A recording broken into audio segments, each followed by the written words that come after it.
May bagong panganak ka ba na rabbit? Alam mo ba kung ano ang dapat na tamang gawin para matulungan silang maging malusog at ligtas? Unang-una, huwag magpanik. Ang mga kuneyo ay natural na magaling mag-alaga sa kanilang mga anak. Pero, kailangan pa rin natin ng tamang gabay. Siguraduhin na may tahimik at ligtas na lugar ang mama kuneyo o do at mga kids nito.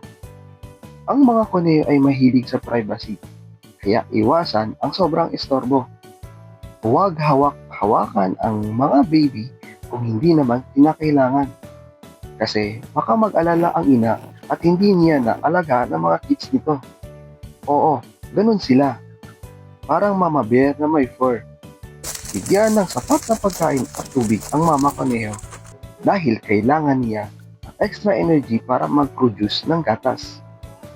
At tandaan, kung hindi mo nakikita ang mama do na nagpapadede sa araw o umaga, huwag mag-alala.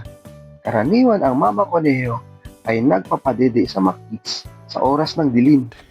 Yeah, boy. Sa tamang pag-aalaga, magiging malusog ang mga baby kuneho. Iwasan ang stress, bigyan sila ng privacy, at hayaan ang ina gampanan ang kanyang trabaho.